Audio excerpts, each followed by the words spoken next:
আমার বাবাজিরা, আজকে আমরা যারা এই মাহফিলে এসেছি, আল্লাহ পাকের দরবারে আমরা বারংবার একটি বিশেষ শুকরগুজার আত্মা দিয়ে আমরা পেশ করি যে এমন একটা মাসে মাহফিলে বসেছি যেই মাসটা হলো পবিত্র শবে মেরাজের মাস, রজবের মাস। ঠিক না বেঠিক? আমার বাবাজিরা, এমন একটা মাসে আমার আল্লাহ আমাদেরকে বসার তৌফিক করে দিয়েছেন, যেই মাসে আমার দয়াল নবীকে আমার আল্লাহ নিজ ব্যবস্থাপনায় কুদরতি ইন্তজামে দুনিয়ার ধলুক বলুক সব ছাড়িয়ে আমার আল্লাহ সাত জমিন সাত আসমানের সমস্ত স্তরগুলি পেরিয়ে আমার আল্লাহ সিদরাতুল মুনতাহা সহ পবিত্র 70,000 নূরের পর্দা পাড়ি দিয়া আমার আল্লাহ রাব্বুল আলামিন আরশ মাকাম লা জামান লা মাকাম লা জামান লা মাকান আমার আল্লাহ ওই পবিত্র মাকামের মধ্যে নিয়ে গিয়েছিলেন, যেখানে শুধু আল্লাহ ছাড়া সময় নাই, ঘন্টা নাই, দিন নাই, রাত্র নাই, কিছুই বলতে কিছুই নাই, শুধুমাত্র আল্লাহ। আমার দয়াল নবীরে আল্লাহ ওই পবিত্র মাকামে লা জামান লা মাকানের ওই পবিত্র সন্নিধানে নিয়ে আমার আল্লাহর মহা নৈকট্য দিদারের মধ্যে মিশায়া দিয়েছে। আমার আল্লাহ এই পবিত্র মাসে আমার নবীরে তার পবিত্র দিদারের মধ্যে মিশিয়ে নিয়েছেন। এই আমার নবীর দিদারের মাস হলো এই পবিত্র মেরাজের মাস। আমার আল্লাহ রাব্বুল আলামিন আমার নবীর কাছে জানিয়ে দিয়েছেন, ইয়া রাসূলুল্লাহ, আপনি শুনেন, আর রাজাবু শাহরুল্লাহ ওয়া শাবানু শাহরুন নবী আর রমাদান শাহরু উম্মতি। নবী আমার ফরমান উম্মতের আনে আমার আল্লাহ বলেছে আর রাজাবু শাহরি আর রাজাবু শাহরুল্লাহ। নবী আমার আপনি জেনে রাখেন, উম্মতগুলিকে জানিয়ে দেন, রজব হলো আমি আল্লাহর মাস। রজব কার মাস? তাই আমি আপনাদের কাছে প্রশ্ন করতে চাই, বাকি তো 11টা মাস আছে, একটা মাসকে যদি আল্লাহর মাস বলেন, বাকি মাসগুলিকে আল্লাহর না, আল্লাহ কেন ওই মাসগুলির নাম উচ্চারণ করলেন না, বরং না বলে দিয়েছেন ওয়া শাবান শাহরুন নবী ওয়া রমাদান শাহরু উম্মতি। ও আমার নবী, আপনি বলে দেন রজব হলো আমার মাস, আর পবিত্র শাবান সম্পর্কে আমার নবী বলেন এই সবে বরাতের মাসটা হলো আমি নবীর মাস। আর উম্মতেরা রে, মাহে রমাদান হলো আমি দয়াল নবীর উম্মতের মাস। রমজানটা হলো উম্মতের মাস। কেন? এই রমাদানের আউয়ালুহা রাহমাতুন আওসাতুহা মাগফিরাতুন ওয়া আখিরুহা ইতকুম মিন্নার। যে রমজানের প্রথম 10 দিন রহমতের, দ্বিতীয় 10 দিন মাগফিরাতের, তৃতীয় 10 দিন নাজাতের। আমার বাবাজিরা, এই রমাদানে রহমত, মাগফিরাত, নাজাত আমার আল্লাহ 3টা জিনিস আমার নবীর উম্মতকে স্পেশাল ভাবে দান করে দিয়েছেন। প্রথম 10 দিনে সে রহমতে আল্লাহ রাব্বুল আলামিনের দরবারে অভিষিক্ত হয়ে যাবে। এই রহমতের বাড়িধারায় মিশে তার অন্তরের যত প্রকার গুনার যত কঠোরতা আছে, গুনার যত প্রকার ওয়াসওয়াসা আছে, সমস্ত গুনার যত দাগ, যত অন্ধকার, যত পাপাচ্ছন্নতার রাশি এই কালবের মধ্যে আছে, সবগুলি আল্লাহর রহমত দিয়া রমজান মাসে এইগুলি কলব থেকে ধুয়ে মুছে পবিত্র বানায় দেন। কলবটারে আল্লাহ নূরে গুলজার বানায় দেন। এই হলো রহমতের দিন। এরপরে চলে আসে মাগফিরাত। আমার আল্লাহ বাকি 10 দিনে বান্দার জীবনের যত গুনাহ আছে সমস্ত গুনাহগুলিরে ক্ষমা করে দেন। আমার বাবাজিরা, শেষের 10 দিনের মধ্যে আমার আল্লাহ এই আমার নবীর উম্মতের মধ্যে যারা এই রহমত পাইলো, মাগফিরাত পাইলো, শেষের 10 দিন আল্লাহ নাজাত দান করেন। কেমন নাজাত দেন? আমার আল্লাহ ফরমান, নবী আমার তার জীবনে আমি রহমত দিয়া তারে ওই বন্দার আমি গুনাহগুলি মাফ করে দিলাম। গুনাহগুলি মাফ করে সেই বন্দার নাম গুনার কারণে জাহান্নামের ডায়েরির মধ্যে উঠে গেছে, আমি আল্লাহ শেষ দিনে জাহান্নামের ডায়েরি থেকে নামটা কাটাইয়া ওই বন্দার নাম আমি জান্নাতি বন্দার ডায়েরির মধ্যে উঠাইয়া ওই ফেরেশতাদের, যে ফেরেশতারা তার কাঁধের মধ্যে বসে আছে, তাদেরকে আমি আল্লাহ হুকুম করি লিখে দাও বাদদালতু সাইয়্যাতিহিম হাসানা। এই নাজাতের দিনে তোমরা আমি আল্লাহর পবিত্র নাজাত রহমত মাগফিরাতের কলম দিয়া ওই বন্দার আমল নামার মধ্যে একটা কথা লিখিয়া দাও। ফেরেশতারা কি কথা লিখবো? আমার আল্লাহ বলেন লিখো বাদদালতু সাইয়্যাতিহিম হাসানা। বান্দা জীবনে যত গুনাহ করেছিল আমি আমার আখিরে জামানার নবীর সঙ্গে মেরাজের রাত্রে ওয়াদা করেছি, পবিত্র দিদারের রাত্রে আমার নবীকে আমি এই বলে ওয়াদা দিয়ে আমি সান্ত্বনা দিয়েছি, কারণ উম্মতি উম্মতি উম্মতি করে কাঁদে কাঁদে হাতগুলি আমি আল্লাহর তরফ থেকে নামায় না, বারংবার শুধু উম্মতি উম্মতি করে কাঁদে ওঠে। ও আমার ফেরেশতারা রে, ওই সময় আমি আল্লাহ ওয়াদা করেছিলাম, আর আজকে এই ওয়াদার বাণীটা লিখে দাও বাদদালতু সাইয়্যাতিহিম হাসানা। বান্দার জীবনে যত গুনাহ আছে সমস্ত গুনাহগুলিরে আমি আল্লাহ ছিল গুনাহ পরিবর্তন করে আমি আল্লাহ আমার নবীর উসিলায় সমস্ত জিন্দেগীর গুনাহগুলিরে নেক বানায়া দিলাম। আরে তাকবীর, আল্লাহু আকবার, আরে রিসালাত, ইয়া রাসূলুল্লাহ, পেশাবুজুর জিন্দাবাদ জিন্দাবাদ, পুরকুল দরবার শরীফ, জিন্দাবাদ জিন্দাবাদ। সকলে বলি মারহাবা, আরো জোরে বলি মারহাবা। রমজানেতে রহমত, রমজানেতে মাগফিরাত, রমজানেতে দিও গো নাজাত, রমজানেতে দিও গো নাজাত। আল্লাহ রমজানেতে রহমত, রমজানেতে মাগফিরাত, রমজানেতে দিও গো নাজাত, রমজানেতে দিও গো নাজাত। দিনের বেলায় রোজা রেখে পাঞ্জে গানা নামাজ পড়ে রাতের বেলায় তারাবিতে, রাতের বেলায় তারাবিতে নামাজ পড়ি 20 রাকাত, রমজানেতে দিও গো নাজাত, রমজানেতে দিও গো নাজাত। সকলে বলি আমিন। আমার বাবাজিরা, এখানে একটা প্রশ্ন থেকে যায়, সে আমি এখন এই মুহূর্তে বলেছি যে আল্লাহ দিনের বেলায় তো আমরা পাঞ্জেগানা নামাজটা পড়ি, আল্লাহ সকাল থেকে এশা পর্যন্ত শেষ পর্যন্ত আমরা তোমার দরবারে তোমার হুকুম ফরজ রোজাও রাখি কি রাখি না। আবার রাতের বেলায় তারাবিতে আমরা 20 রাকাত নামাজও পড়ি কি পড়ি না। এবার আমি আপনাদের খেদমতে বলতে চাই, এর বিপক্ষ একদল এখন আহলে হাদিস নামাজহাবি সালাফি মানে পথভ্রষ্টের একটা দল বের হয়ে গেছে। এটা আছে না নাই? 72 ফেরকার 73 দলের একটা দল এখন যারা বলতে চায়, আপনাকে আমাকে শোনায় দিতে চায় যে তারাবির নামাজ 8 রাকাত। এটা আছে না নাই? আর এক দল এটা বলতে চাই কি চাই না, তারাবির নামাজ কয় রাকাত বলতে চায়। কিন্তু আমি আজকে ওয়াহিদপুর নিবাসী সকলকে বলতে চাই, আপনারা আমরা সবাই কয় রাকাত পড়ি? আরো জোরে পড়তে হবে, কয় রাকাত পড়ি? এই 20 রাকাত আমরা পড়তে চাই কি চাই না? আরো জোরে বলি চাই কি চাই না? আমার নবীজি কিতাবের মধ্যে আছে সাল্লাল্লাহু আলাইহি ওয়াসাল্লাম, আমার নবী নামাজ পড়েছেন ফি লাইলাতি রমাদান। আমার নবীজি রমজানের রাতে নামাজ পড়েছেন 20 রাকাতান। আমার নবীজি 20 রাকাত নামাজ পড়েছেন। কয় রাকাত?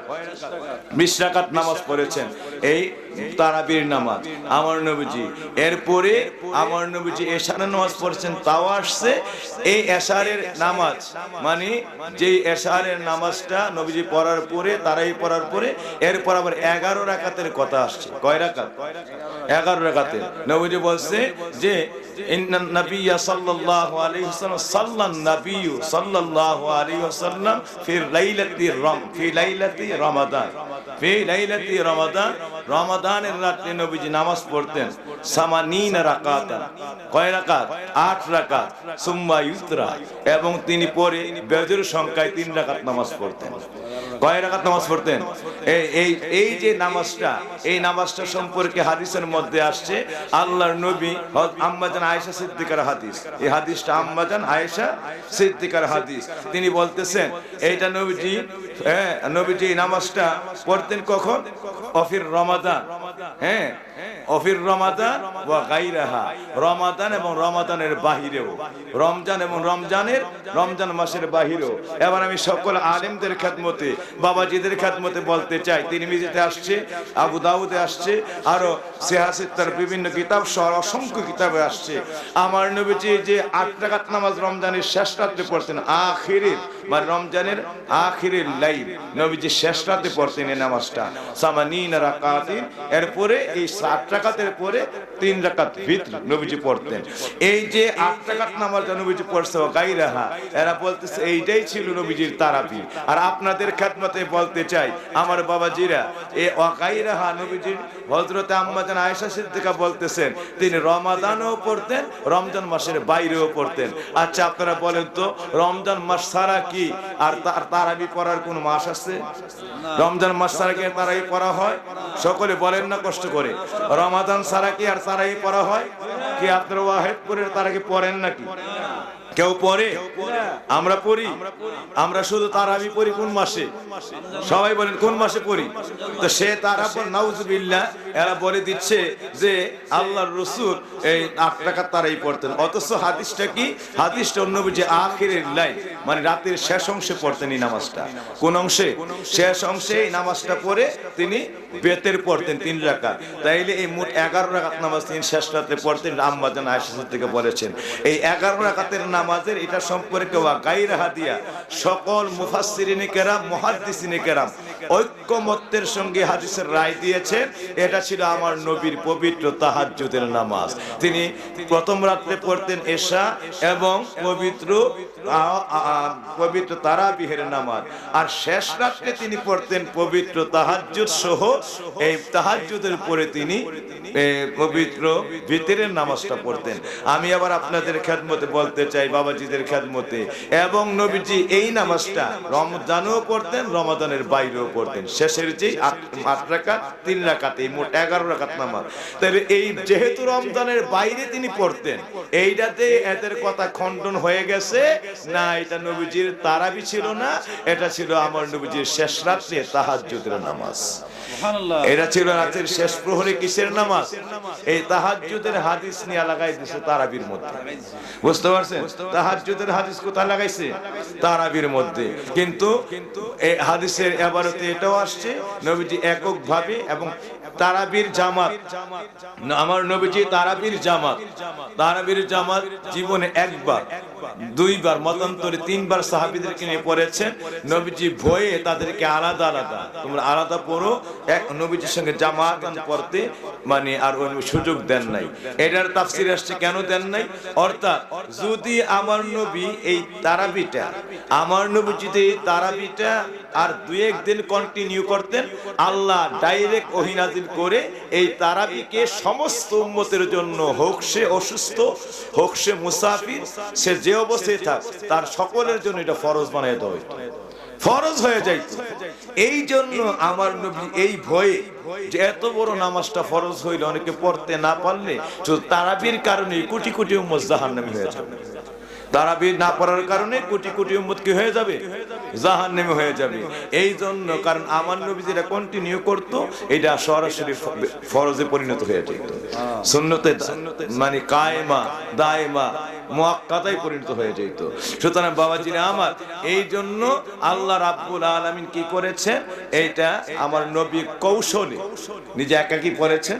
সাহাবীরা একদিন মাত্র আমার নবী মুআল্লিমুন নাস হইয়া, মানে মানব জাতির শিক্ষক হইয়া আমলটা শিখাইয়া দিয়েছেন। পরে নবীজি আল্লাহ যেন ফরজ করে না দেয়, আস্তে করে একটু মানে পাশ কাটাইয়া নিজে একাকী পড়তেন। পরে হযরত ওমরের জমানায় আইসা হযরত ওমর রাদিয়াল্লাহু তাআলা আবার জামাতান এটাকে একদম সমস্ত উম্মত মুহাম্মদের জন্য সুন্নতে মুআক্কাদা করে এটা কবুল করাই দিয়েছে। আবার এইটা আমাদের পালন করা ওয়াজিব। কেন করতে হবে? নবীজি বলেছেন, আলাইকুম বিসুন্নতি ওয়া সুন্নতি খুলাফায়ে রাশিদিন। আমার উম্মতেরা, আমি নবীর সুন্নত পালন করা যেমন তোমার জন্য ওয়াজিব, না করলেই গুনাহ হবে, ঠিক তেমনি খুলাফায়ে রাশিদিন যা তোমাদের জন্য, খুলাফায়ে রাশিদিন যে আমল তোমাদের জন্য রেখে যাবে, এটা পালন করো, তোমাদের জন্য আল্লাহর দরবারে আল্লাহর পক্ষ থেকে তোমাদের জন্য ওয়াজিব হয়ে যাবে। সুতরাং এই জন্য সারা পৃথিবীতে এই হযরত ওমরের জমানার নবীর সাহাবীরা সহ পরবর্তী তাবিঈনরা সহ, তবে তাবিঈন, আইম্মে মুজতাহিদ, মুফাসসিরিন, মুহাদ্দিসিন, উলামায়ে মুতাকাদ্দিমিন, মুতাআখিরিন, সলফে সালিহিন, আহলুস সুন্নাতুল জামাতের এই ধারা পর্যন্ত সবাই এই 20 রাকাতের আমল করে আসছে। কেউ বললো না বেদাত, সাহাবীরা বললো না বেদাত, তাবিঈনরা বললো না বেদাত, তবে তাবিঈন বুঝলো না বেদাত, বুঝছে এখন এর নব্য ফিতনাবাজ। বুঝতে পারছেন? এরা বুঝছে। সুতরাং আমরা বলতে চাই, ওলিয়া উলিয়া, আল্লাহর নবীর সাহাবীরা, তাবিঈন, তাবিঈনেরা সবাই যেই পথে ছিল, ওই হকের পথে আমরা থাকতে চাই কি চাই না? হাতটা উঁচু করে বলতে হবে, থাকতে চাই কি চাই না? আরো জোরে বলি, থাকতে চাই কি চাই না? সকলে বলি মারহাবা, আরো জোরে বলি মারহাবা। আমার বাবাজিরা, সামনে কিন্তু আর একটা মাস বাকি আছে। আর কয় মাস?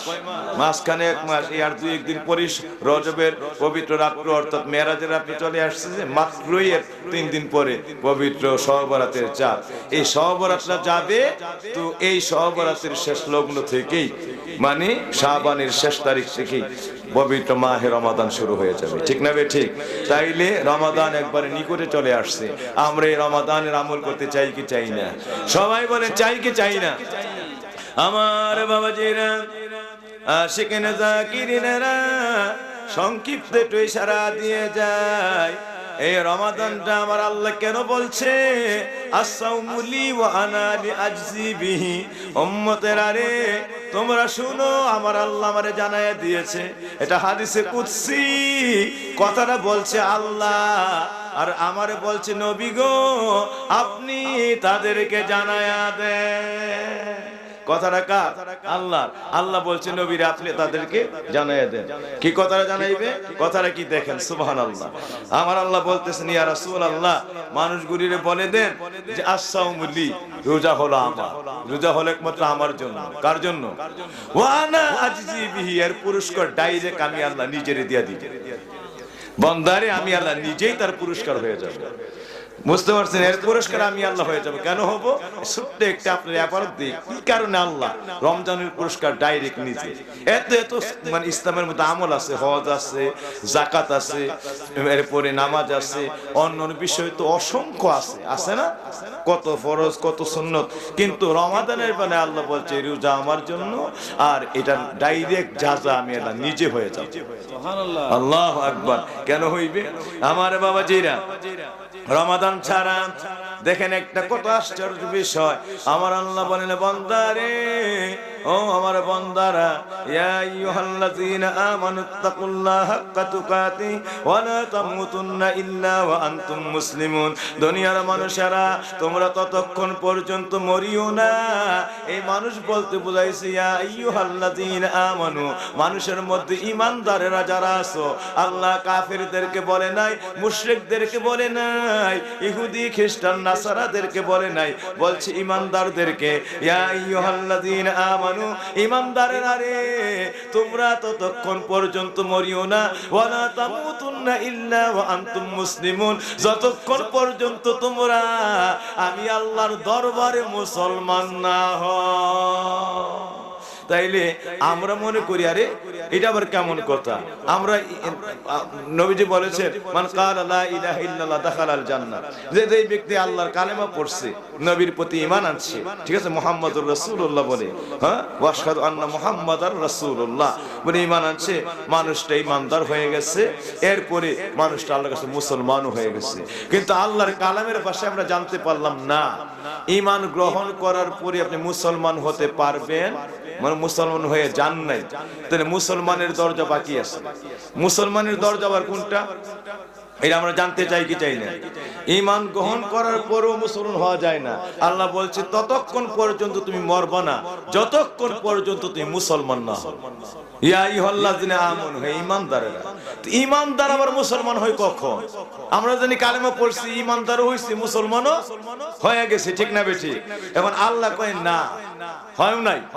ঈমানদারেরা তোমরা ততক্ষণ মরবা না। খ্রিস্টানকে বলি নাই, ইহুদিরে বলি নাই, নাসারা হিন্দুকে বলি নাই, বলছি ঈমানদারকে, এই ঈমানদার তোমরা ততক্ষণ মরবা না যতক্ষণ পর্যন্ত মুসলমান না হও। এই পবিত্র আয়াতের ব্যাখ্যায় নবী আমার ফরমান সাহাবীরে, ও আমার উম্মতেরা, সাহাবীরে প্রশ্ন করেন, নবী উত্তর দিলেন মাউতু কাবুলা আন তামুত, সাহাবী মরার আগে একবার মর।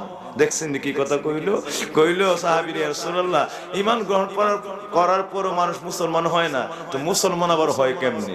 ঈমান গ্রহণ করলেই তো জানি মুসলমান হয়ে গেছে। এখন এইটা কি কইলো আল্লাহ একটু জানাই দিবেন, একটু ব্যাখ্যাটা বলবেন। নবী কই মাউতু কাবলা আন তামুত, মরার আগে একবার মর। এইটাও তো আরেকটা ফেস, এইটা তো বুঝে না সাহাবীর কই, ইয়া রাসূলুল্লাহ এখন তো আরো কঠিন হয়েছে, এটা তো আরো বুঝি না, এতক্ষণ যা বুঝছি না, কিন্তু এখন তো আরো বুঝি না। মাউতু কাবলা আন তামুত, মরার আগে একবার মর, এইটা কেমনে? নবী আমার ফরমান সাহাবীরা, ও আমার উম্মতেরা শোন, মরার আগে একবার মরা হলো একটা, এই কোন একজন মাইয়ের যখন মারা যায়, মৃত্যু হওয়ার সঙ্গে সঙ্গে ওই মানুষটার কাছে এই পৃথিবীর সুন্দরী সুকেশী সুবংশিয়া কোন রমণীর আয়না যদি ঘরের মধ্যে দিয়ে বলো, ও ভাই মাইয়েত রে, ও ভাই মাইয়েত নাও, এই সুন্দরীকে তোমার কাছে দিয়ে গেলাম, পৃথিবীর কোনো হুদুদ শাস্তি তোমার জন্য হবে না, তোমাকে কেউ কোনোদিন পাড়া প্রতিবেশীর পক্ষ থেকে খোটাও দিবে না, কেউ কোনোদিন জিজ্ঞেস করবে না বিচার, অথবা এই ধরনের কোনো প্রকার তোমার উপরে সাজা শাস্তিও আরোপ করা হবে না। কোনো প্রকার সাজা শাস্তি নাই, ইসলামের বিচারের কোনো বিধান নাই, কোনো কিছুতেই তোমার জবাবদিহি করতে হবে না।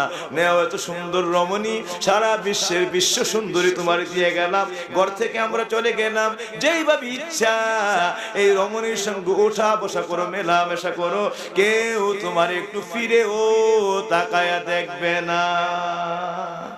এই কথা নবী বলতেছেন কি, মুর্দারটাকে সঙ্গে সঙ্গে লোকগুলি বের হয়ে গেলে ওই রমণীরা আসসালামু আলাইকুম, ভালো আছেন, আয়েন আমার কাছে, এই বলে কি হাতটা বাড়ায় দেয় নাকি সুন্দরী রমণীর দিকে? কি মুর্দার কি বাড়ায় দেয়?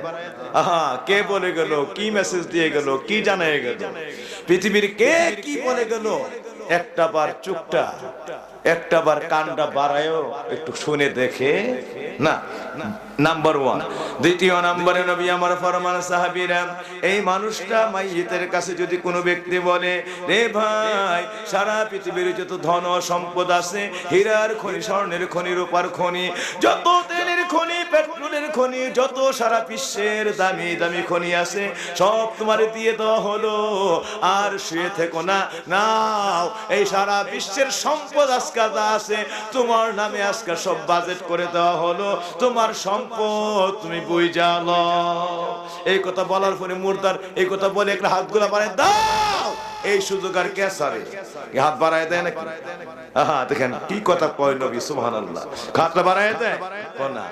এরপরে তৃতীয় নম্বরে নয় বলতে সাহাবীরা, এমন সময় যদি কোনো ব্যক্তি এসে বলে মিনাল কাফ ইলাল কাফ, সূর্যোদয় থেকে সূর্যাস্ত পর্যন্ত সারা পৃথিবীতে আর কোনো বাদশা নাই, নাই আমেরিকা, নাই লন্ডন, নাই ফ্রান্স, নাই ব্রিটেন, নাই আরব, নাই আজম, নাই বাংলাদেশ, নাই ইন্ডিয়া, নাই কোনো দেশ বলতে দেশ নাই, সমস্ত বিশ্বের বাদশাহী আজকে তোমার দিয়ে দেওয়া হলো, নেতৃত্ব বরত্ব সারা পৃথিবীর পরিচালনা সব তোমার, সুতরাং নাও তোমার বিশ্ব তুমি বুঝিয়া লও।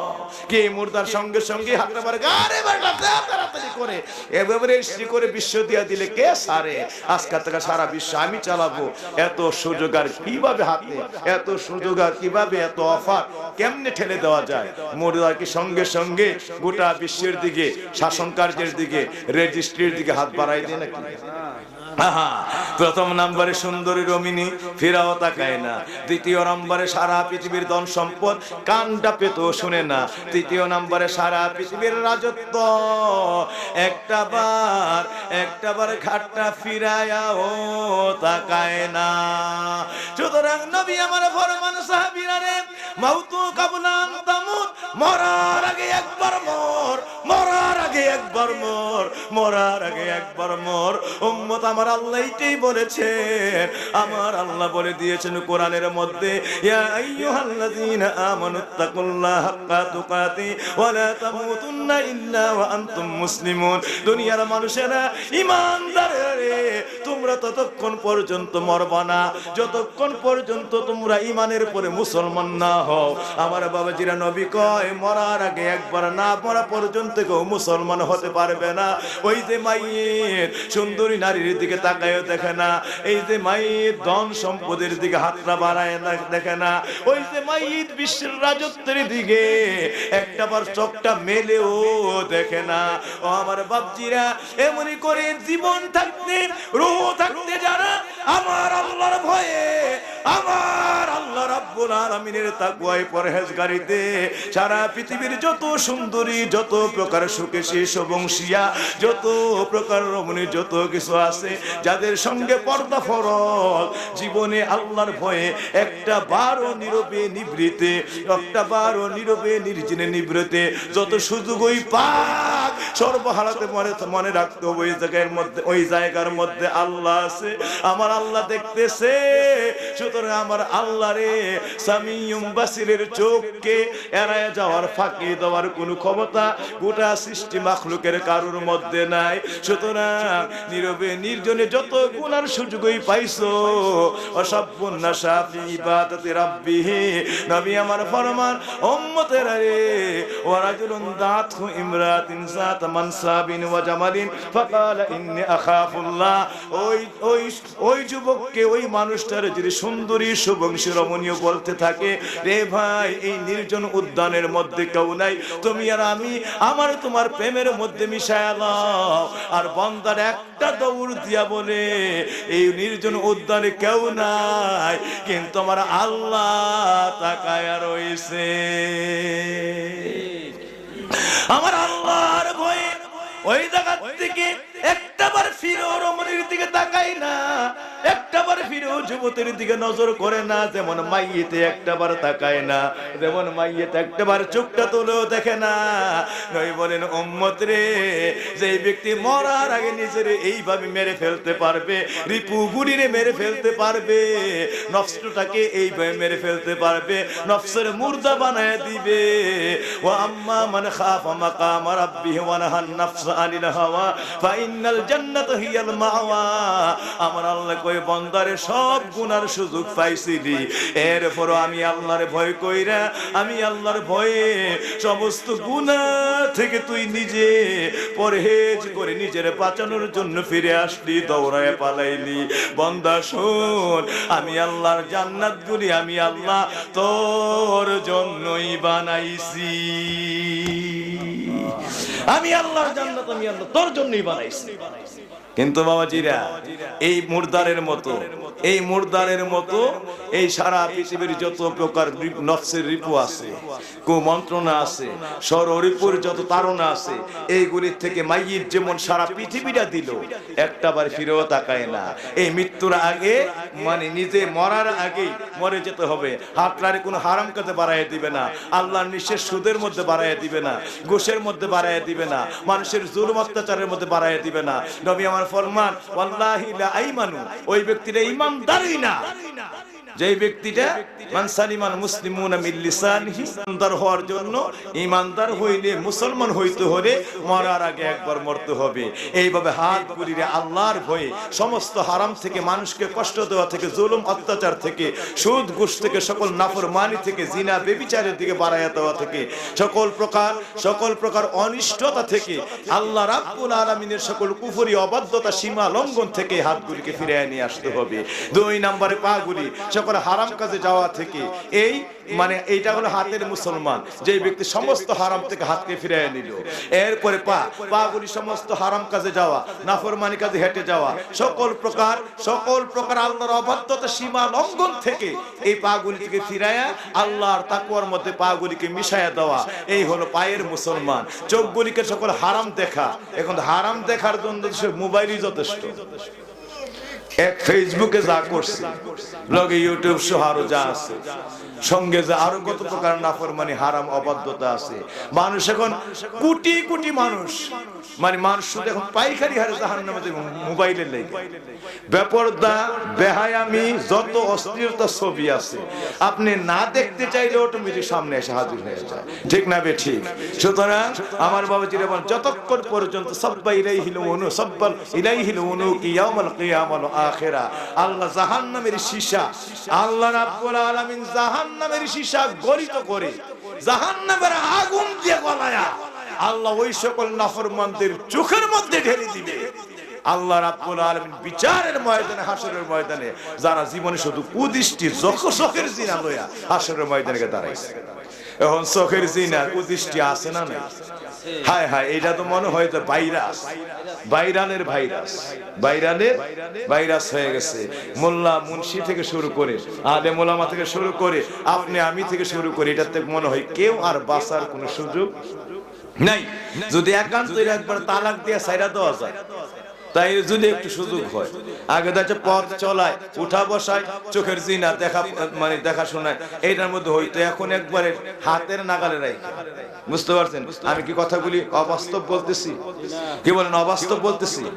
হায় হায়, তাইলে এই চোখকে সকল হারাম দেখা থেকে, কুদৃষ্টি থেকে, নাফরমানি থেকে, আল্লাহর অবাধ্য সকল দর্শন থেকে চোখকে ফিরানো হলো চোখের মুসলমান। এর আগে কিয়ামত হয়ে গেল, চোখ মুসলমান হবে না। ইমানের কালমা পড়তে পারো, চোখ ইমানদার হয় না।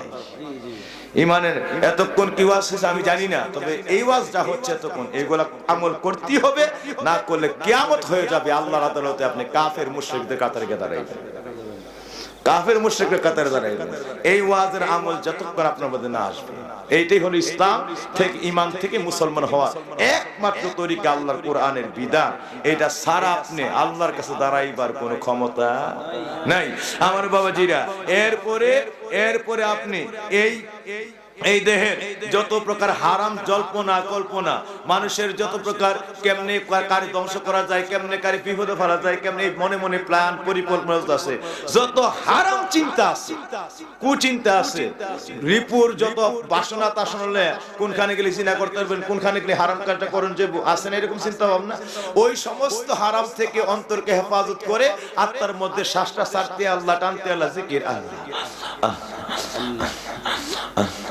এই মনে মনে আপনার শ্বাসে প্রশ্বাসে জিকিরের আমল দিয়ে কালকে ভরপুর করে দিতে হবে। যতদিন পর্যন্ত এই কালকে আত্মাকে অন্তরকে এই জিকির দিয়ে ভরপুর করতে না পারবে, আর সকল প্রকার আল্লাহ রাব্বুল আলামিনের অবাধ্য সীমা লঙ্ঘনমূলক যত কুচিন্তা আছে, যত প্রকার রিপুর ধারণা আছে, এইগুলিকে অন্তর থেকে, কাল থেকে দূরে সরাইতে না পারবেন, কিয়ামত হয়ে যাবে। ততদিন পর্যন্ত কাল আল্লাহর দরবারে ইমানদার মুসলমানের দরজায় এই কাল পৌঁছতে পারবে না। আমার বাবাজির এই গান শোনা, অবাধ্য কথা শোনা, মানুষের গীবত শোনা, মিথ্যা কথাগুলি, বিভিন্ন ভয় মানুষের দুর্বিসন্ধিমূলক যত জল্পনা কল্পনা, এইগুলি শোনা কালকে বন্ধ করতে হবে, নাইলে কিয়ামত হয়ে যাবে। এই কান মুসলমান হবে না এবং বেঈমান হয়ে এই কানকে বেঈমান অবস্থায় আল্লাহর আদালতে দাঁড়াইবে। কান ততক্ষণ মুসলমান হবে না যতক্ষণ সকল গীবত, পরনিন্দা, পরশ্রীকাতরতা, গান, বাদ্য, সকল নাফরমানি থেকে কানকে হেফাজত না করবেন, ততক্ষণ পর্যন্ত কান আল্লাহর দরবারে মুসলমান হবে না।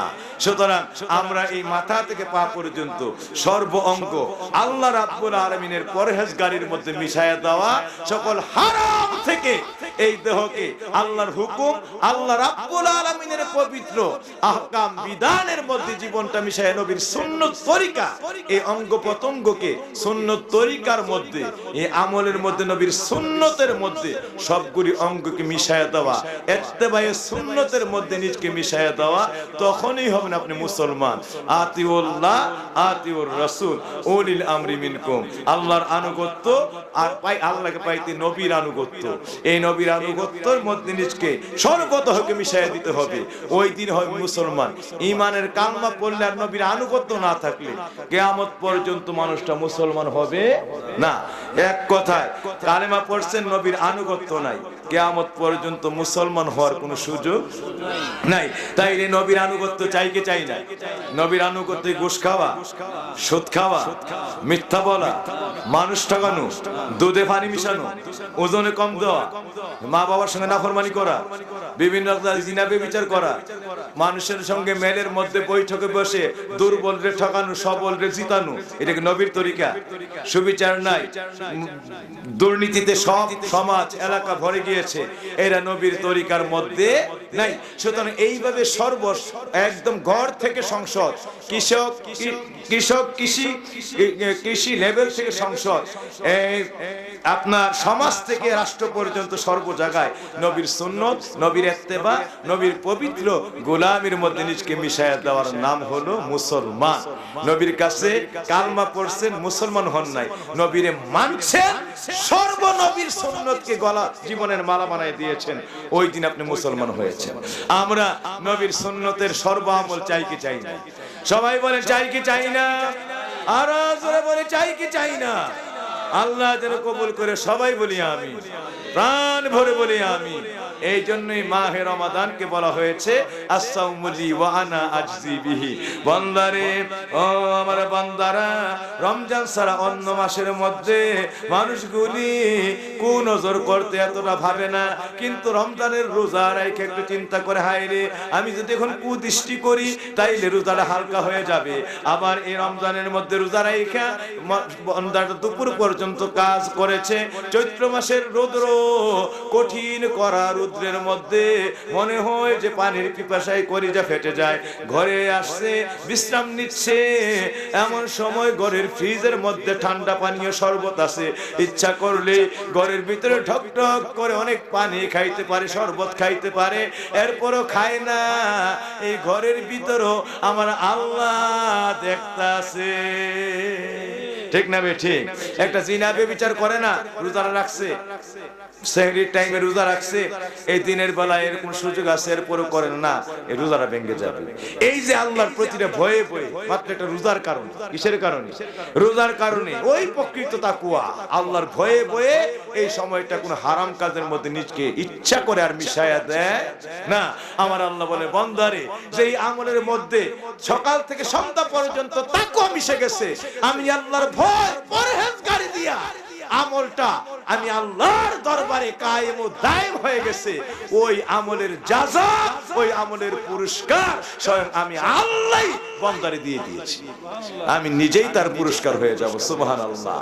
এর একমাত্র কারণ, রোজার মাস ছাড়া অন্য মাসে একটা হারাম কাজ করতে আপনার এতটা মনে বাজে না, যতটা রোজা রাইখা প্রত্যেকটা মুহূর্তে কোন হারামটা করতে গেলে আমি তো রোজাদার, আমি তো রোজাদার, আমি তো রোজাদার, ঠিক না বে ঠিক? বাবাজিরা, আল্লাহর ভয় তাকওয়া, এই জন্য আসিয়ামুলি ওয়া আনা আজজি বিহি। আমি আবার আপনাদের কাছে বলতে চাই, আমার বাবাজিরা, এই রজবের মাস আমার আল্লাহ আমার নবীর নিয়ে গেলেন না জামান লা মাকামে। এই 10টা মিনিটের মধ্যে শুধু রজবের একটু কথা রেখে আমি তোমার দিকে চলে যাব। বাপজিরা, আমার আল্লাহ আমার নবীর নিয়ে গেলে আমার আল্লাহ সমস্ত আল্লাহর নিদর্শন গুণে জান্নাত জাহান্নাম থেকে শুরু করে করে আরশ কুরসি লৌহ কলম থেকে শুরু করে আমার আল্লাহর সব নিদর্শন, আমার আল্লাহর আশ্চর্য সকল কুদরতগুলি দেখাইলেন। সমস্ত জায়গায় আমার নবীরে মেহমান বানাইয়া আমার আল্লাহ সব নবীকে ভিজিট করাইলেন, পরিদর্শন করাইলেন। এবার আমার নবীরে যখন আমার আল্লাহ আমার মাকামের মধ্যে নিয়ে গেলেন, ওই জায়গায় আমার আল্লাহর মধ্যে নবীরে মিশায় ফেললেন। আমার নবী বলেন ওয়াদাল্লাহু ইয়াদাহু আলা উনুকি, আমার আল্লাহ আমি দেখলাম ওই জায়গায় আমি নবীর দিকে আমার আল্লাহ হাতগুলি বাড়াইয়া দিলেন, কুদরতের হাত বাড়াইয়া কাদের মধ্যে, আমি নবীর কাদের মধ্যে হাতগুলি বাড়াইয়া আল্লাহ আমাকে আল্লাহর মধ্যে জড়াইয়া ফেললেন। আমি এমন সময় ডানে বামে সামনে পিছনে তাকাইলাম, তাকায় দেখি রাআইতুল্লাহ আযজা ওয়া জাল্লা আহসানু সূরাতি, রাআইতুল্লাহ আযজা ওয়া জাল্লা আলা খালফি ওয়া আলা আমামি ওয়া আলা ইয়ামানি ওয়া আলা ইয়াসারি।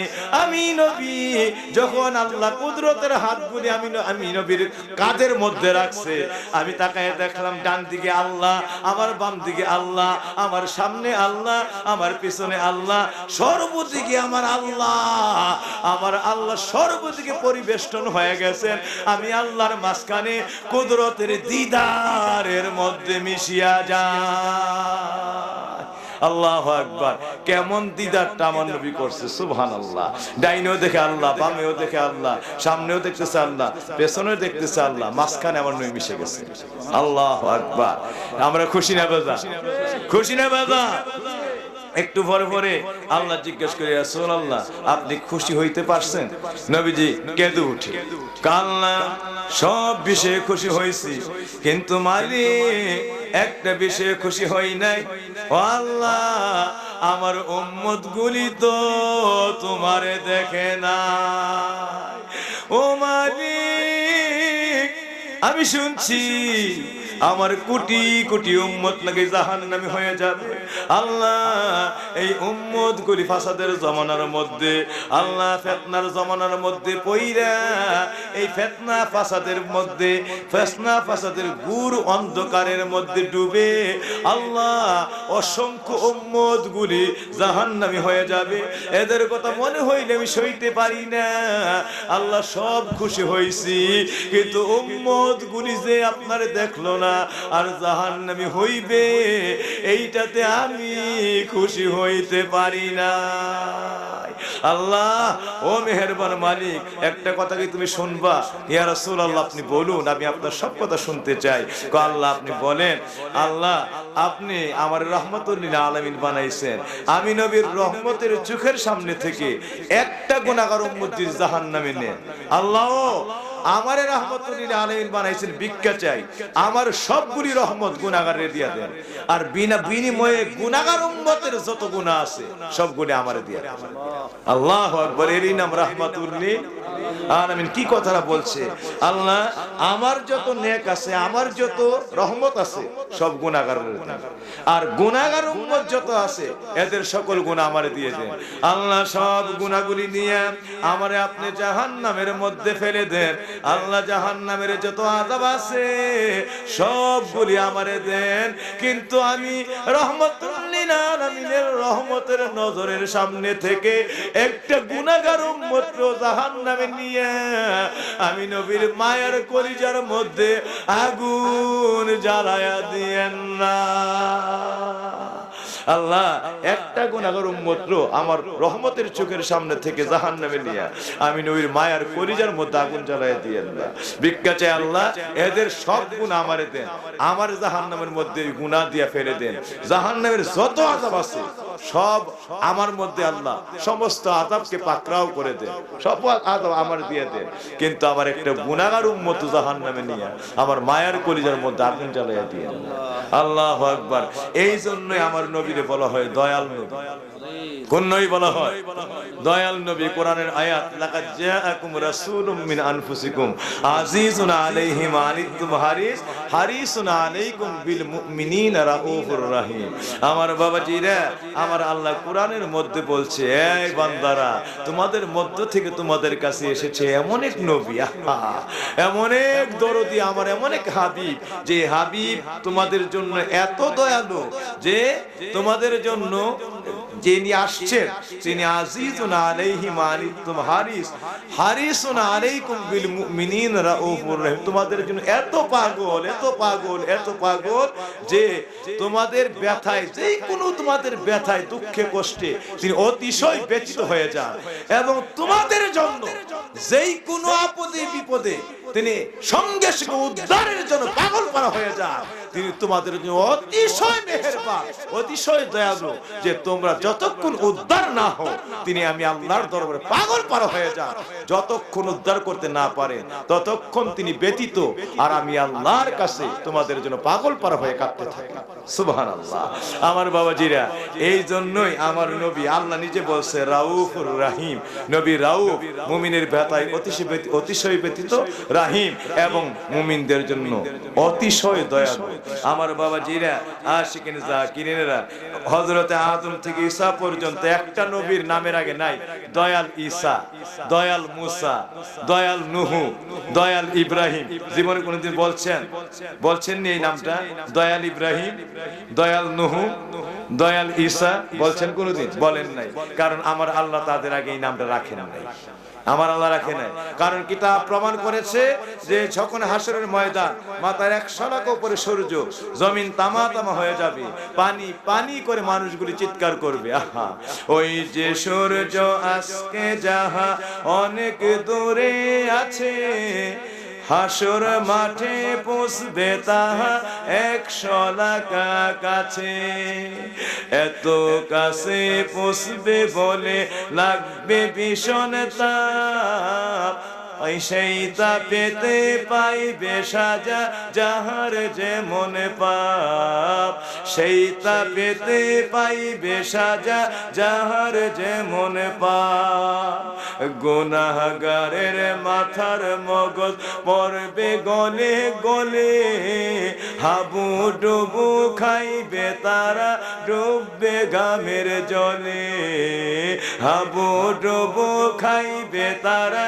ডুববে ঘামের জলে, হাবু ডুবু খাইবে ঘামে ডুববে কারো কায়া, হাবু ডুবু খাইবে ঘামে ডুববে কারো কায়া, নবীর প্রেমিক উম্মত পাবে আরশ তলে ছায়া, নবীর আশিক উম্মত পাবে আরশ তলে ছায়া, সেই দিন একটুখানি নেকের তরে কাল হাসরের দিনে, শুধু একটুখানি নেকের তরে কাল হাসরের দিনে, বাবা ঘুরবে ছেলের পিছে, ছেলে বাবার আগে, মা ঘুরবে মেয়ের পিছে, মেয়ে মায়ের আগে, বাবা কাঁদবে ছেলের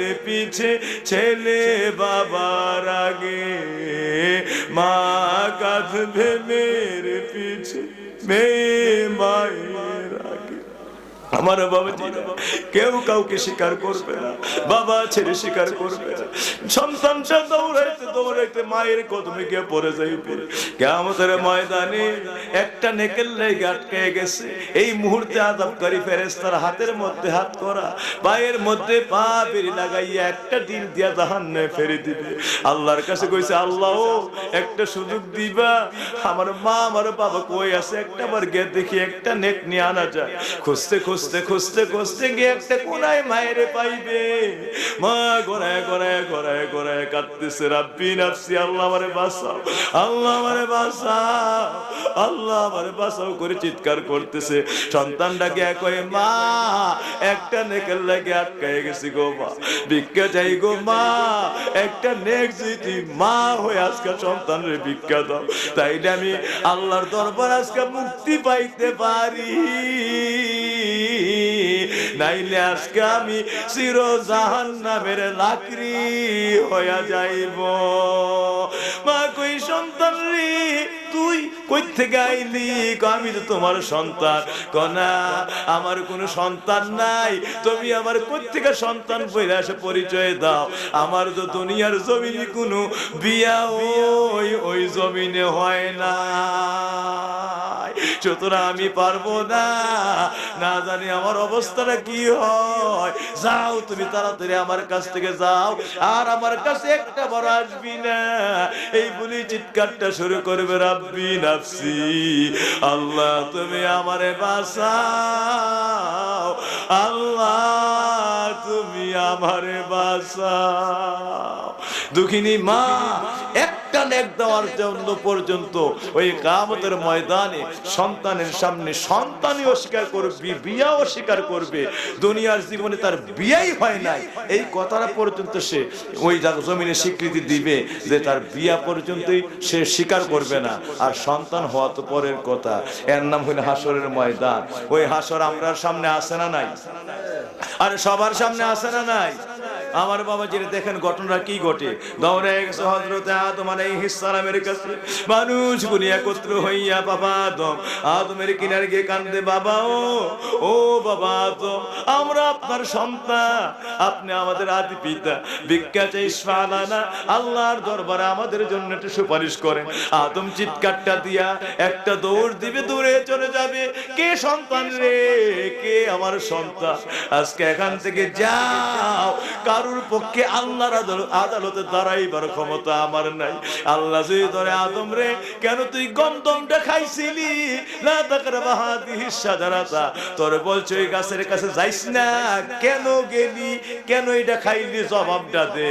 সুতরাং আমি আদম এইটার জবাব দিয়ে কিয়ামতের ময়দানে খোদার কাছে শুধু দাঁড়াইবার ক্ষমতাই আমার নাই, আর তোমাদের জন্য সুপারিশ তো পরের কথা। সুতরাং যাও, আমার উপায় নাই, তোমরা নবী ইব্রাহিমের কাছে যাও। ইব্রাহিমের কাছে দৌড়ায় আসে মানুষগুলি, চিৎকার করে ইব্রাহিমের কাছে কাঁদতে শুরু করে, আপনি আল্লাহর দরবার থেকে আমাদের জাতির পিতা, মিল্লাতা আবিকুম ইব্রাহিম, আপনি আমাদের জাতির পিতা, আমরা বাঁচান, ইসফালানা একটু সুপারিশ করেন।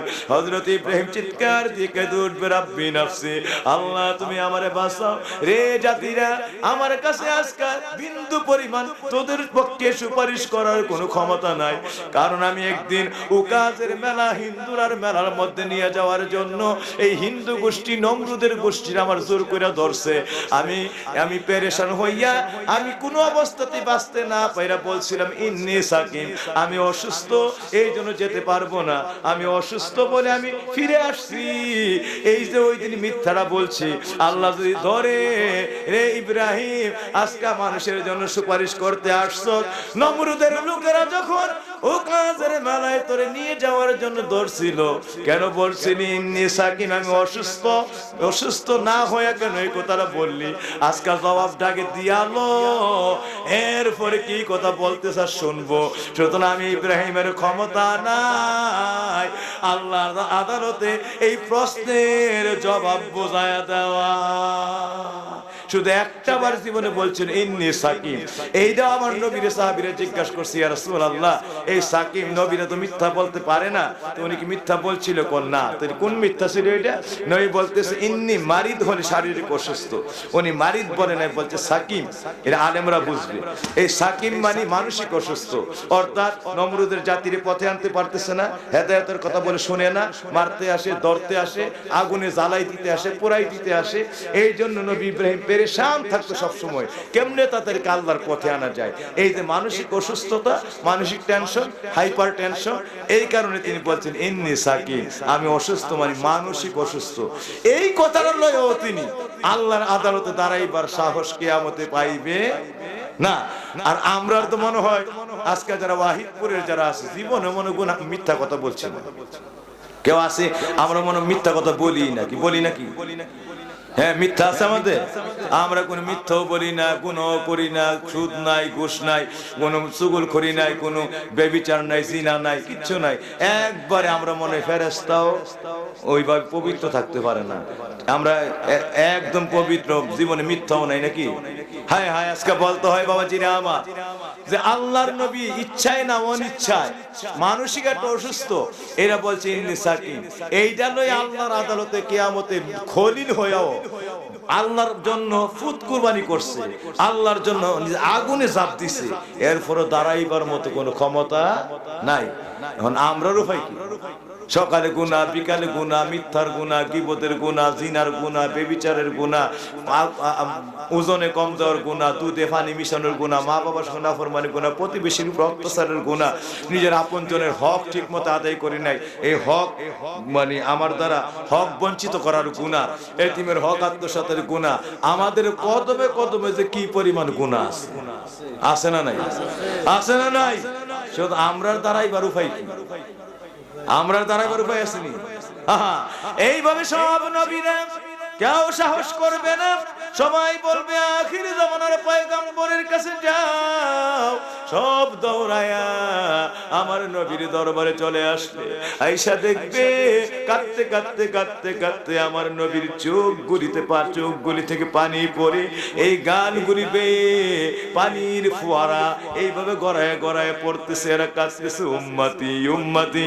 আমার নবীর চোখের পানিতে নাকের দুই দিকে গালের কিনারগুলি কালা হয়ে গেছে।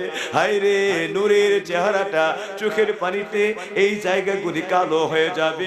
কিতাবের মধ্যে আসছে মানুষগুলি আয়েশা বলবি ইয়া রাসূলুল্লাহ, নবী গো আর পারি না, মাথার এক শলাক উপরে সূর্য, জমিনটা তামা হয়ে গেছে, বাতের মারের মতো এই শরীরের অস্থি মজ্জা টকবক টকবক করে গড়ায় গড়ায় পড়ে, আর পারি না, আমাদেরকে একটু বাঁচা, আল্লাহর দরবারে একটু সুপারিশ করে। এমনি আমার নবী সাজদায় পড়ে যাবে, চিৎকার করে কেঁদে উঠবে, আল্লাহ মেহেরবান মালিক, সেজদা দিলাম আজকের এই মহাশার, এই কঠিন হাসরের ময়দানে ভিক্ষা চাই। আল্লাহ, এই হাসরের ময়দানের সকল মানুষের গুনাহ একলা আমারে দাও, সব গুনাহ দিয়ে আল্লাহ আমার সিনাটারে পূর্ণ করে এই মুহূর্তে আমারে জাহান্নামের মধ্যে ফেলে দাও। আমার শত আমি রাহমাতুল লিল আলামিনের সবগুলি রহমত নিয়া আজকে সকল গুনাহগার গুলিরে এই মুহূর্তে জান্নাতি বানায়া দাও। আল্লাহু আকবার। সব নবীরা কইল আদম থেকে সব নাফসি নাফসি আমারে বাঁচা চিৎকার। আর আমার নবীর কাছে আসছে আল্লাহ সব হাসরের ময়দানে সকল গুনাহগারের সব গুনাহ আমারে দাও, ভিক্ষা চাই আল্লাহ, সমস্ত গুনাহ আমার জাহান্নামে ফেলে দাও, আর আমার রহমত দিয়া সবার তুমি এই মুহূর্তে জান্নাতি বানায়া দাও। হায় হায়, নিজের বই লাগেছে, সব হইল নাফসি আমারে বাঁচাও, আর আল্লাহ কই উম্মতি উম্মতি, আল্লাহ উম্মত গুনাহগার গুলিরে বাঁচাও, বিনিময়ে আমারে জাহান্নামী বানায়া দাও। আমার আল্লাহ ডাক দিয়া বলবেন ইয়া রাসূলুল্লাহ, ইয়া হাবিবাল্লাহ, নবী আমার, আজকে বুঝছি আপনার নাম আমি রাখছিলাম দয়াল, আপনি কেমন দয়াল নবী। ইয়া রাসূলুল্লাহ, ইয়া হাবিব হাবিবাল্লাহ ইরফান রাসাক, আপনার মাথা মুবারক উঠান, আপনার মাথা মুবারক উঠান। হাযা ইয়াউমুল জাযা, আজকে হলো আপনার জন্য পুরস্কারের দিন। ইয়া রাসূলুল্লাহ ফাশফা লিমান শিতা, আপনার চোখের পানি আমি আল্লাহর সইতে পারি না, আরশ কাঁপতে শুরু করেছে। আমি আল্লাহর কুরসির মধ্যে জজবা শুরু হয়ে গেছে, কম্পন শুরু হয়ে গেছে, আমি আল্লাহ আর সইতে পারি না। ইয়া রাসূলুল্লাহ ইয়া হাবিবাল্লাহ, আজকে ফাশফা লিমান শিতা, আপনি যারে ইচ্ছা তারে লয়া, যারে ইচ্ছা তারে লয়া, যারে ইচ্ছা তারে লয়া, ওয়ালা সাউফা ইউতিকা রাব্বুকা ফাতারদা, যতক্ষণ আপনার মন না ভরে জান্নাতের সব দরজা খুলে দিলাম, আপনি যতক্ষণ পর্যন্ত মন চায় হাত বাড়ায়া সবগুলির লয়া জাহান্নাম থেকে ওটাই নাই না এই মুহূর্তে জান্নাতে নিয়া চলিয়া যা। এরই নাম হলো রাহমাতুল লিল, এরই নাম হলো দয়াল নবী। আল্লাহু আকবার। কিতাবের মধ্যে আসছে আল্লাহ যখন মেরাজের রাতে আমার নবীর সব দেখাইছে, নবী সর্ব জায়গায় লৌহে মাহফুজ, আরশ কুরসি, লৌহ কলম, আমার নবী জান্নাত জাহান্নাম সমস্ত কিছু দেখছে। যখন জান্নাত দেখার সময় আল্লাহ জান্নাতে নিয়ে গেলেন, এমন সময় আমার নবীর বলছেন ইয়া রাসূলুল্লাহ কাদ্দিম, কদম দেন, ইয়া রাসূলুল্লাহ অনুগ্রহ করে কদম দেন, আপনি উদখুল ইলাল জান্নাহ, আপনি জান্নাতের মধ্যে ঢুকুন। নবীজি হুকুম পাইয়া জান্নাতে গেছে। জান্নাতে কই গেল? কিতাবের মধ্যে আসছে মেরাজের পবিত্র বাবুল মেরাজের মধ্যে আসছে আমার নবীজিকে জান্নাতের চৌখাটে কদম দিছে, দিয়া জান্নাতের ভিতরে ডানে বামে চতুর্দিকে তাকাইছে, এক নজর তাকায়া আমার নবী ফিরা চলে আসতেছে। এমন সময় জান্নাত চিৎকার করতে শুরু করেছে, ইয়া রাসূলুল্লাহ কাদ্দিম কাদ্দিম, ইয়া রাসূলুল্লাহ উদখুল, ইয়া রাসূলুল্লাহ নবী গো আপনি দয়া করে আমার বুকে কদম রাখুন। ইয়া রাসূলুল্লাহ আমার কি অপরাধ? আপনি সব জায়গায় গেলেন, লৌহে গেলেন, কলম গেলেন, আরশ গেলেন, কুরসি গেলেন, সবাই আমরা বড় ভাগ্যবান, দয়াল নবী আল্লাহর মার। কেমন নবীটা কই উম্মতের গুনাহ লইয়া খোদার কাছে কয় কান্দিয়া গো, উম্মতের জান্নাতে দিয়া, উম্মতের জান্নাতে দিয়া শান্তি দাও হাবিবের প্রাণ, দয়াল নবী আল্লাহর মেহমান, আমরা বড় ভাগ্যবান, আমরা রে নবী আল্লাহর মেহমান। আমরা কি খুশি না? সবাই খুশি কি খুশি না? আমার নবী আল্লাহর মেহমান আর কেউ হতে পারে? এতে আমরা কারা কারা খুশি? সবাই হাতটা উঠে দেখা দেয়। আমরা খুশি কি খুশি না? নারায়ে তাকবীর, নারায়ে রিসালাত, নারায়ে রিসালাত। সকলে বলি মারহাবা। হাতটা বিছায়া রাখছে, হাত নামাই, আমার নবী হাতটা বিছায়া দিছে, আমরা হাত নামাই নবীর হাতের কথা বলতেছি আল্লাহর কাছে। আল্লাহ আল্লাহ কয় হাতটা বিছাই দেন কোন, আমার দিদার আপনার মধ্যে মিশে গেছে। আল্লাহ উম্মতের কথা মনে হয়ে গেছে। হায় হায় হায় হায়, আল্লাহর দিদারের মধ্যে মিশে উম্মত ভুলে না, জান্নাতের দরজায় গিয়ে উম্মত ভুলে না, যাইতে গিয়েও কাবার হাতিম থেকে উম্মত ভুলে না, হায় হায় বাইতুল মুকাদ্দাসে গিয়ে উম্মত ভুলে না। কি যে নবী রে, আল্লাহু আকবার, আল্লাহর উম্মত, কি উম্মত করে জীবনে গেছে রে আল্লাহ। আল্লাহ যার নাম রাখছে রাউফুর রহিম, মানে উম্মতের দয়াল, উম্মতের দয়াল। সুবহানাল্লাহ। হাতটা বিছায় রাখছে, আল্লাহ আমার উম্মতকে মাফ করে দাও আল্লাহ। আজকে আল্লাহ কাফনের আজকে ফিরাইবো না, যা করবেন তা করবেন, যা এই মুহূর্তে আপনার 70,000 গুনাহগার উম্মত মাফ করে দিলাম। নবী হাতটা প্রথম বিছাইছে, আল্লাহ কয় হাজার মাফ করছে? 70,000। দিদার চলতেছে, কথা চলতেছে, একটু পরে আবার নবী হাতটা বিছায় রাখছে, আল্লাহকে হাতটা বিছাইলেন, উম্মত আল্লাহ উম্মত যান, আবার 70,000 মাফ করে দিলাম। কিতাবের মধ্যে আসছে মেরাজের রাত্রে আমার আল্লাহ নবীর দরবারে 70,000 বার উম্মত উম্মত করে হাত বিছাইছে। কয় হাজার বার? আর প্রতি একবার আমার আল্লাহ 70,000 করে গুনাহগার উম্মত মাফ করে দিয়েছে। সুবহানাল্লাহ। প্রতি একবারে কয় হাজার মাফ করছে? এবার গিয়ে ক্যালকুলেটর কম্পিউটার দিয়ে হিসাব করেন 70,000 বারে কত কোটি, কত বিলিয়ন, কত ট্রিলিয়ন গুনাহগার উম্মত মাফ করছে। সুবহানাল্লাহ, কেমন রহমতের নবী আমার। ঘটনাটা কি করছে, এও শান্তি নাই মনের মধ্যে। আল্লাহর কাছে হাত বিছায় একটা কথা বলছে। আল্লাহ কই কি কথা? আল্লাহ একটা কথা আছে, এইটা কালাম। আল্লাহ যে নবী যে আল্লাহর সঙ্গে 90,000 বার কালাম করছে, শুনছেন না? এই কালামের 2-3টা আমি শোনাই যাই, সারা জীবন শুনছেন কালাম করছে। কালাম কি করছে এটা জানেন না। আমি আজকে 2-1টা কালাম শোনাই। আমার নবী হাত বিছায় দিয়েছেন। আমার আল্লাহকে আবার কি আল্লাহ একটা কথা আছে, এই কালাম কথা হচ্ছে আল্লাহ কথা আছে। নবী আমার কি কথা? আল্লাহ একটা বিষয় আপনার কাছে আমার আজকে মনের আবেদন ফোরায় না, আপনার বেদনা দূর হয় না, একটু কথা জানতে চাই ও আল্লাহ। কোন ইয়া রাসূলুল্লাহ, নবী আমার ফরমান মেহেরবান আল্লাহ। নবী হযরত দাউদ আলাইহিস সালাম দুনিয়ার জমিনে একটা বিশাল মুজিজা দান করেছিলেন। উনি যদি কোনো লোহার মধ্যে হাত রাখতো, সঙ্গে সঙ্গে লোহাটা গইলা পানি পানি হয়ে যাইতো। আর নবী হযরত সুলাইমান যদি কোনো সীসার মধ্যে হাত রাখতো, সীসাটা মুহূর্তের মধ্যে গলে গলে গলে গলে পানি হয়ে যাইতো। আল্লাহ তোমার কাছে হাতগুলি বিছায়া জানতে চাই, আমি এবং আমার উম্মতের জন্য ওই মুজিজার কি তুমি রাখছো? দেখছেন কি বলছে? আল্লাহু আকবার। নবী সুলাইমান, নবী দাউদ যদি কোন লোহার মধ্যে হাত রাখতো, লোহাটা গইলা যাইতো।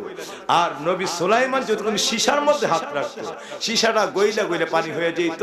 এবার এই সীসা, গলিত সীসা দিয়া বাইতুল মুকাদ্দাসের যত কাজ আছে, ঢালাইয়ের কাজ, ছাদের কাজ, সব কাজ এই জিনেরা করতো। আল্লাহ তাদের হাতের মধ্যে মুজিজা দিয়েছিল। এবার তোমার কাছে জানতে চাই, আমি এবং আমার উম্মতরে ওই মুজিজার কি দিলা? দেখেন, নিজের কত একবারে বলে নাই, মানে নিজের সঙ্গে উম্মতের কথা যুক্ত করছে, আমি এবং আমার উম্মতের জন্য। হায় হায়, আল্লাহু আকবার। আমি এবং আমার উম্মতের জন্য তুমি কি রাখছো? এই কথা বলার সাথে সাথে আমার আল্লাহ বলেন, ইয়া রাসূলুল্লাহ, নবী সুলাইমান তো সীসার মধ্যে হাত রাখতে হয়েছে, নবী দাউদ তো সীসার মধ্যে, লোহার মধ্যে হাত রাখতে হইতো, কিন্তু আপনার জন্য সেই ব্যবস্থা করি নাই। ইয়া রাসূলুল্লাহ, আপনার জন্য যেই মুজিজা আমি আল্লাহ রাখছি, আপনার উম্মতগুলি গুনাহ করতে করতে করতে করতে করতে করতে করতে গুনাহ যদি আমি আল্লাহর আসমানের মধ্যে লাগিয়া যায়, ওই বান্দা যদি কোনো অবস্থাতেই তওবা দিয়েও ক্ষমা না পায়, ওই বান্দাগুলি যদি তওবার মধ্যে আপনার নামটা একবার উসিলা বানায়, ইয়া রাসূল আল্লাহ করে একটা বার ডাক দেয়, আর ওই উসিলা লয়ে আমার আমি আল্লাহর কাছে মাগফিরাতের ভিক্ষা চাই কেঁদে উঠে, ইয়া রাসূলুল্লাহ, সঙ্গে সঙ্গে আমি আল্লাহর রহমতের দরিয়ার মধ্যে ঝড় উঠে যাইবে। 99টা মাগফিরাতের নজর বান্দার দিকে চলে যাবে। বান্দার গুনাহগুলি মুহূর্তের মধ্যে গইলা গইলা গইলা গইলা গইলা গইলা নিমিষের মধ্যে পানি পানি হইয়া জমিনের মধ্যে মিশে যাবে। সকলে বলি মারহাবা, আল্লাহু আকবার। কি কোন সমস্যা নেই?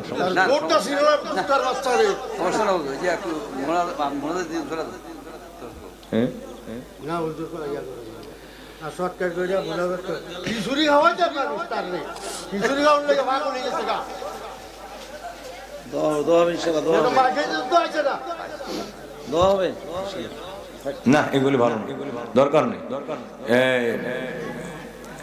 বিভিন্নভাবে পরিবেশের ইয়ে হয়েছে, এই জন্য দরকার নেই। যতটুকু পেরেছি আমরা সংক্ষিপ্ত নসিহত রেখে গেছি।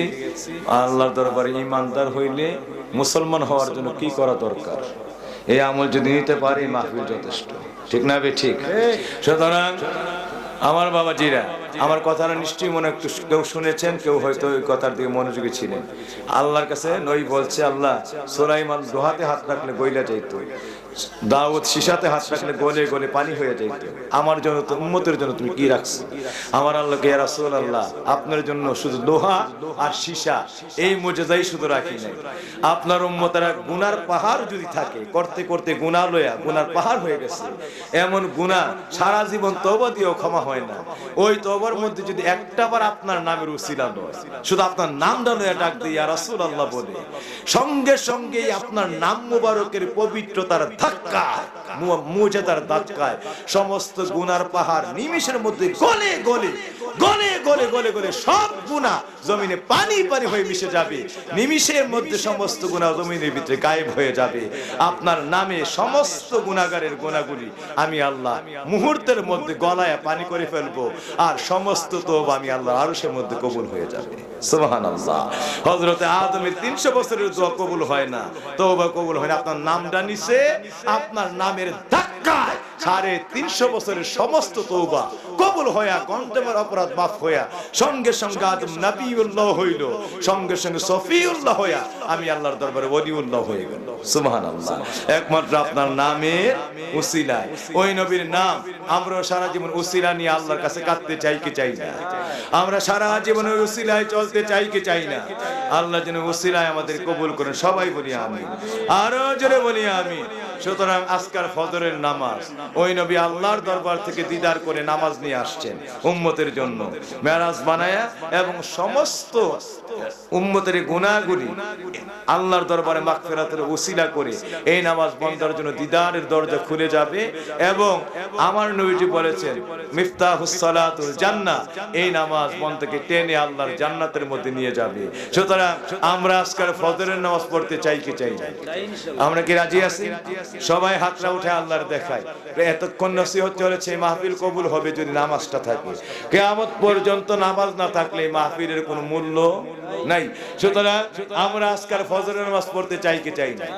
শুধু ফজর না, যোহর সহ, যোহরের নামাজ, আসর, সবাই হাত তো অনেক উঠাইছে, অনেক উঠাই। এখন মুনাফিকি, আর আল্লাহ হাত দেখে কি দেখে না? কেউ এমন করে রাখলে বলে পড়ার ইচ্ছা নাই। আল্লাহরে ফাঁকি দেওয়ার কোন ক্ষমতা আছে কি? ইচ্ছা আছে না? নামাজ আমরা পড়তে চাই কি চাই না? সুতরাং বাবাজিরা, আজকের ফজরের নামাজ পড়তে চাই কি চাই না? ফজরের সঙ্গে যোহরের নামাজ, আসরের নামাজ, মাগরিবের নামাজ, এশারের নামাজ পড়তে চাই কি চাই না? সকলে হাতটা নামাই, আল্লাহ যেন তৌফিক দেন। সবাই বলি আমিন, আরো জোরে বলি আমিন। সুদের আমল যাদের মধ্যে আছে, সুদ আল্লাহর রাস্তে ছেড়ে দিবেন। সুদখোর নবীজি বলেন আর রিবা সালাসা ওয়া সাবউনা বাবান আইসারুহা আইয়ান কাহুর রিজাল উম্মুহু। 1 টাকা সুদ খাইলে 73টা গুনাহ হয়। সর্বনিম্ন গুনাহ হলো আপন মায়ের সাথে 70 বার জিনা করা। কয়বার?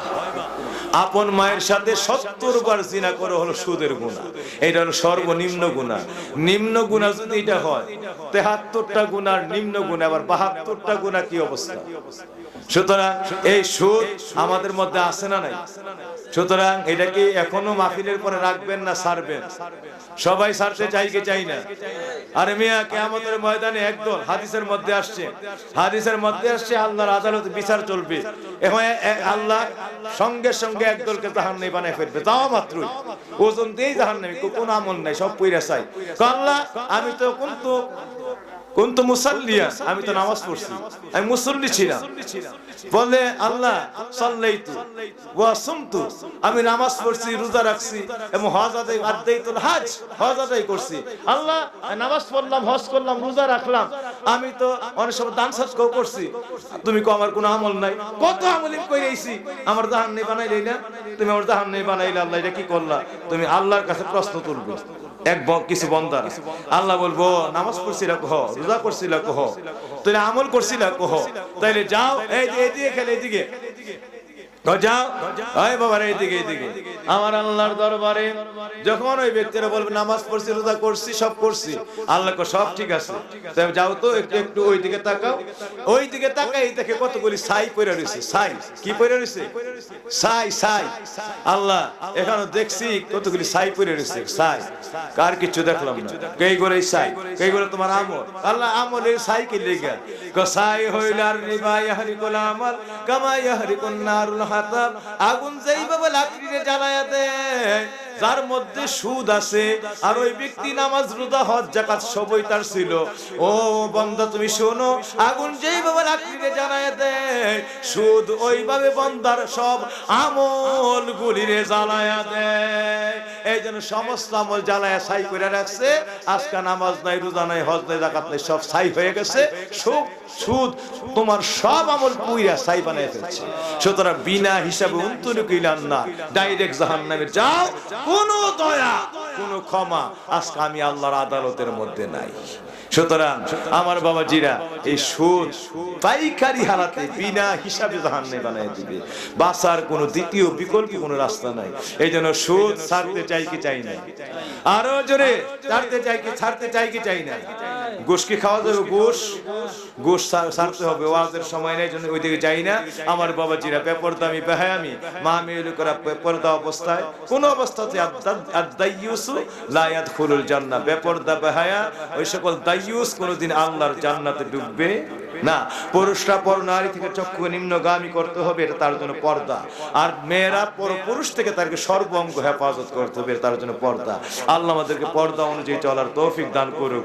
আজকের সবগুলি কথা, রমজানের রোজা রাখা সহ, 5 ওয়াক্ত নামাজ সহ, নবীর সুন্নতের আমল সহ সবগুলি কথা আল্লাহ আমাদেরকে পালন করার তৌফিক দেন। সবাই বলি আমিন।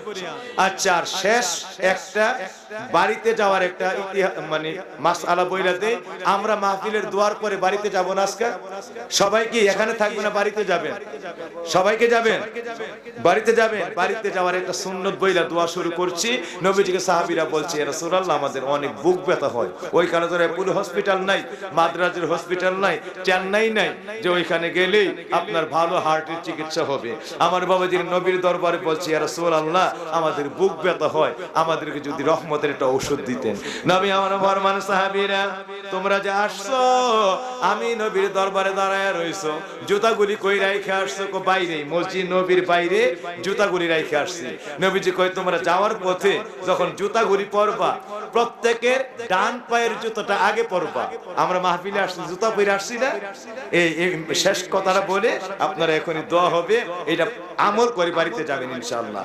নবীজি বলে, সাহাবীরা, তোমরা জুতা নিয়ে আসছো? নিয়ে আসছি। জুতা কোথায়? কো মসজিদ নবীর বাহিরে।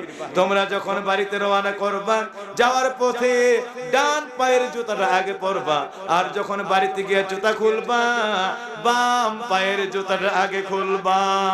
সাহাবীর কই, রাসূলুল্লাহ, মাজা ফাইদাতুন বিহাযা ইয়া রাসূলুল্লাহ, এর মধ্যে আবার কি আছে? নবী কয়, সাহাবীরা রে, যেই উম্মতেরা জুতা পরার সময় ডান পায়ের জুতা আগে পরবে, আর খোলার সময় বাম পায়ের জুতা আগে খুলবে, সঙ্গে সঙ্গে তার একটা সুন্নতের আমল হয়ে যাবে। সঙ্গে সঙ্গে বদর, উহুদ, খন্দকের সাহাবীদের মতো 100 শহীদের সওয়াব আল্লাহ তার আমলের মধ্যে উঠে দেবে।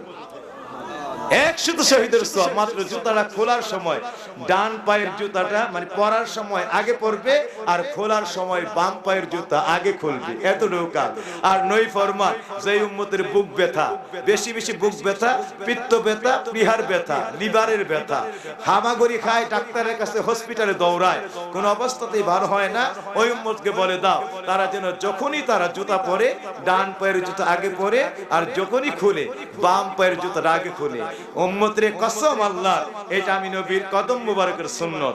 এই সুন্নতটা নিচ থেকে, কদম থেকে আস্তে আস্তে আস্তে আস্তে যা একটা তাসির তার বুকের মধ্যে কয়দিনের মধ্যে চলে আসবে, অটোমেটিক অল্প দিনের মধ্যেই তার বুক ব্যথা, ভয়ঙ্কর বুক ব্যথা, লিভারের ব্যথা, পিহার ব্যথা, পিত্ত ব্যথা, সমস্ত বুকের যত ব্যথা আছে, সমস্ত রোগের ভয়ঙ্কর ব্যথাগুলি আমি নবীর কদম মুবারকের সুন্নত দিয়ে শাফা হয়ে যাবে।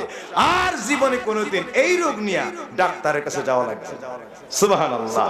সুতরাং আজকে আমরা যাওয়ার পথে বাড়িতে সবাই যাব, নবীর সুন্নত, একটা সুন্নত আজকে আমি বইলা গেলাম, যে আমরা আজকে যাওয়ার পথে এই কদম মুবারকের সুন্নতের আমলটা মাহফিল থেকে বাড়িতে যাওয়ার পথে নিয়ে যেতে চাই কি চাই না? সবাইকে রাজি আছি? তাইলে কোন পায়ের জুতা আগে পরবো, আর খোলার সময় কোন পায়ের জুতা আগে খুলবো? এইটা নবীর সুন্নত। 100 শহীদের সওয়াব, সঙ্গে বুক ব্যথা, পিত্ত ব্যথা, প্লীহা ব্যথা, লিভারের ব্যথা, সমস্ত ব্যথা অল্প দিনের মধ্যে ইনশাআল্লাহ শেফার দিকে চলে যাবে। আল্লাহ যেন আমাদেরকে আজকের মাহফিলের শুরু থেকে শেষ পর্যন্ত, বিশেষ করে আমি যা বলে গিয়েছি গুনাহগার, আল্লাহ আমাকে এবং আপনাদের সকলকে কথাগুলি সবগুলি আমল করার তৌফিক দান করেন। সবাই বলি আমিন, আরো জোরে বলি আমিন।